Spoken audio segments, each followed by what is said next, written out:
কেমন হওয়া উচিত প্রসূতি প্রসবকালীন সেবা? একজন নারী তার প্রসবকালীন সময়ে ব্যথার যে পর্যায়, সে পর্যায়ে প্রায় 12 থেকে 14 ঘন্টা প্রসব ব্যথা থাকে এবং এই প্রসব ব্যথা থাকে অ্যাক্টিভ প্রসব ব্যথা। জরায়ুর মুখ 5 সেন্টিমিটার খোলা থেকে শুরু করে পূর্ণ 10 সেন্টিমিটার খোলা পর্যন্ত সময়টাকে প্রসবের প্রাথমিক ধাপ বলে। এছাড়া 10 সেন্টিমিটার খোলা থেকে সন্তান প্রসব হওয়ার মুহূর্তটিকে প্রসবের দ্বিতীয় ধাপ বলে। এই সময়ে প্রসূতির ব্যথা থাকে তীব্র। তো সেই সময়ে প্রসূতিকে কিভাবে সেবা দেওয়া উচিত একজন চিকিৎসক, একজন সেবাদান কর্মী হিসেবে, সেটাই আমি বলতে চাই।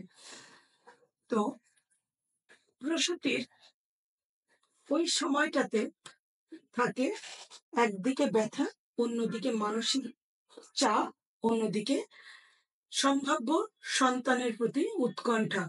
সেই উৎকণ্ঠাটি থাকে শুধু প্রসূতি না, তার পরিবারের সদস্যদেরও। সুতরাং এই সময় সেবাদান কর্মী হিসেবে উচিত রেসপেক্টফুল বা সম্মানের সাথে প্রসূতির সেবা প্রদান করা। এই সম্মান হচ্ছে প্রসূতিকে আঘাত দিয়ে কোনো কথা বলা যাবে না। প্রসূতির সকল প্রশ্নের সম্মানের সাথে উত্তর দিতে হবে। তার প্রতি সহযোগী মনোভাব প্রদর্শন করতে হবে এবং প্রসবের সকল পর্যায়ে তাকে মানসিক এবং ফিজিক্যাল সাপোর্ট প্রদান করতে হবে। এছাড়া আরেকটি আছে তার মানসিক সাপোর্ট।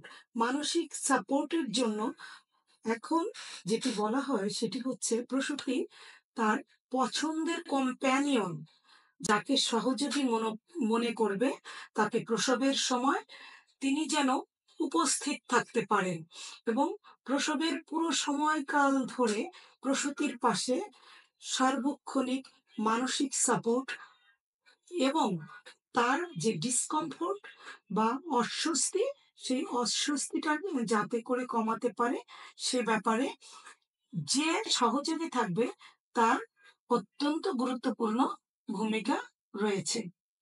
যেমন আরেকটি ব্যাপার যেটি হচ্ছে প্রসূতির সাথে যেটা ইফেক্টিভ কমিউনিকেশন বা প্রসূতির সাথে একজন সেবাদান কর্মী বা একজন চিকিৎসকের এবং প্রসূতির পরিবারের সাথে একজন সেবাদান কর্মী এবং চিকিৎসকের অত্যন্ত খোলামেলা আলোচনা হতে হবে।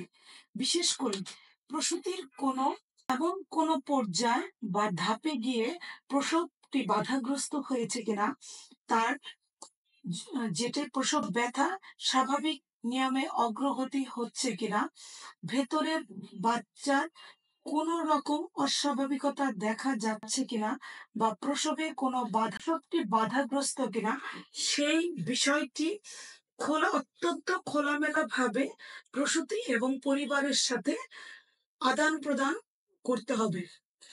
এবং প্রসবের কোনো পর্যায়ে যদি প্রসূতির এমন কোনো ইন্টারভেনশনের প্রয়োজন হয়, যেমন প্রসব ব্যথা বাড়ানোর জন্য কোনো ঔষধ দিতে হয় বা তার ব্যথা নিরাময় কোনো ঔষধ বা চিকিৎসা প্রদান করা হয়, কিংবা তার প্রসবের দ্বিতীয় ধাপটি ত্বরান্বিত করার জন্য যদি কোনো ঔষধ দিতে হয়, কোনো যন্ত্রের ব্যবহার করে তার প্রসবটিকে সম্পন্ন করতে হয়, বা ইভেন ডেলিভারির পরে বাচ্চার সুস্থতা, সবকিছুই অত্যন্ত খোলামেলা ভাবে আদান প্রদান করতে হবে।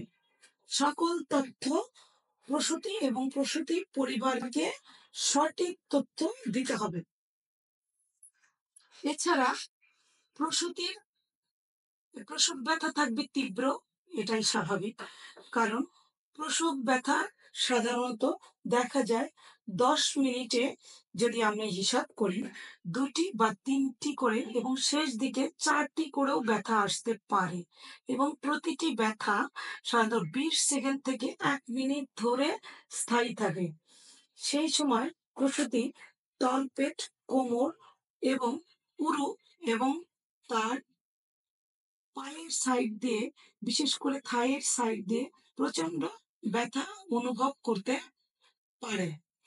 এই সময়টি ব্যথা নিরাময়ের জন্য যেটি, সেটা প্রসূতি স্বাভাবিক নিয়মে হাঁটাচলা করবে।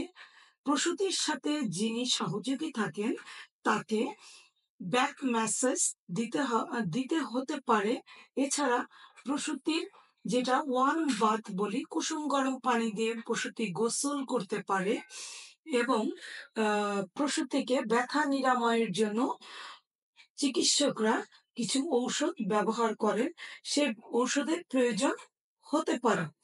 তো এ তো গেল ব্যথা নিরাময়ের কথা।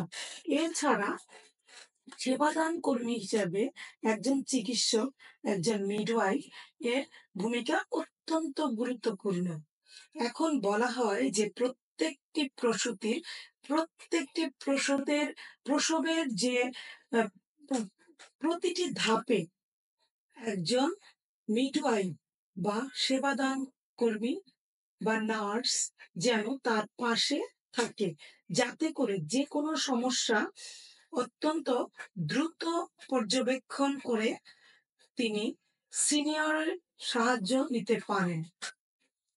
তো সেজন্য প্রসবের প্রতিটি পর্যায় তাকে মনিটরিং করতে হবে। কিছু মনিটরিং টুল, যেমন পার্টোগ্রাফ, লেবার কেয়ার গাইড, এ ধরনের মনিটরিং টুলের মাধ্যমে একজন প্রসূতির প্রসবের ধাপগুলো এবং মায়ের অবস্থা, বাচ্চার অবস্থা এবং প্রসবের অগ্রগতি, বাচ্চার মাথা স্বাভাবিক নিয়মে নিচে নেমে আসছে কিনা, জরায়ের মুখ স্বাভাবিক নিয়মে খুলছে কিনা, এছাড়া কোনো জরুরি অবস্থার সৃষ্টি হচ্ছে কিনা, মায়ের প্রেশার, পালস, এছাড়া আরো কিছু আনুষঙ্গিক সমস্যা তৈরি হচ্ছে কিনা, জরুরি সমস্যা, যেমন বাচ্চা ভেতরে পায়খানা করে দিয়েছে কিনা, এ ধরনের, বা বাচ্চার শ্বাসকষ্ট হচ্ছে কিনা, ভেতরে বাচ্চা অস্থির হয়ে গেছে কিনা, মায়ের ডিস্ট্রেস শুরু হয়েছে কিনা, এটি মনিটরিং করতে হবে। এছাড়া প্রসবের পর্যায় যেহেতু 12 থেকে 14 ঘন্টা পর্যন্ত স্থায়ী হতে পারে, এই জন্য প্রসূতিকে পর্যাপ্ত তরল, নরম এবং কার্বোহাইড্রেট সমৃদ্ধ খাবার খেতে হবে। এছাড়া দেখা যেতে পারে কোনো কোনো প্রসব বাধাগ্রস্ত হতে পারে, বা বাচ্চা অসুস্থ বা অস্থির হয়ে যেতে পারে।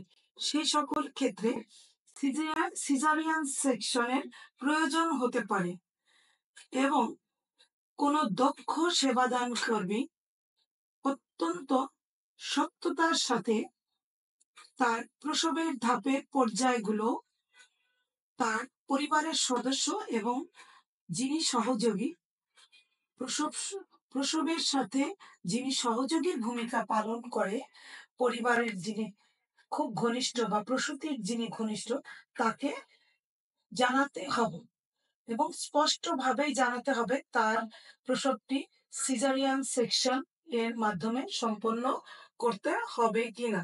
কারণ সিজারিয়ান সেকশন একটি জরুরি সার্জারি, যেটি মা এবং বাচ্চা জীবনের জন্য রক্ষাকারী ভূমিকা পালন করে। আরেকটা কথা প্রসূতিদের যেটি আমরা বলবো, সেটি হচ্ছে গিয়ে মবিলিটি। যেন একজন প্রসূতি যেন সারাক্ষণ বিছানায় শুয়ে না থাকে, কারণ তার প্রসব ব্যথাটা দীর্ঘ সময় ধরে চলতে থাকে। সুতরাং তাকে স্বাভাবিক মতো চলাফেরা করতে হবে, হাঁটা চলা করতে হবে, এবং তিনি যে পজিশনে পছন্দ করেন সে পজিশনে উনি শুয়ে থাকতে পারেন, বসে থাকতে পারেন, হাঁটতে পারেন। এছাড়া ওনার ডেলিভারির পজিশনও ওনার চয়েসেই হতে পারে। ডেলিভারি যে আলাদা করে, যেটি কনভেনশনাল যে নিয়মগুলো, যে টেবিলে শুয়ে, সেভাবে না করে প্রসূতির পছন্দ মতো পজিশনেও ডেলিভারি অ্যাডাপ্ট করা যেতে পারে। এছাড়া এই যে প্রসূতির পুরো প্রসবের পর্যায়টি, সম্পূর্ণ প্রসব হওয়ার পরও 2 ঘন্টা অত্যন্ত সূক্ষ্মভাবে পর্যবেক্ষণ করতে হবে প্রসূতি এবং শিশুর কোনো অসুস্থতা হচ্ছে কিনা। ফলে প্রসবের পুরো সময়টা জুড়ে সেবাদান কর্মীকে সেবাটিকে কন্টিনিউ করতে হবে। কখনোই এমন করা যাবে না যে প্রসূতিকে একা ফেলে সেবাদানকারী দূরে চলে গেল। সেবাদানকারীকে সম্পূর্ণভাবে প্রসূতির খুব কাছাকাছি থেকে তার মনিটরিং করতে হবে, সেবা প্রদান করতে হবে, তার প্রয়োজন বুঝতে হবে। তো ধন্যবাদ।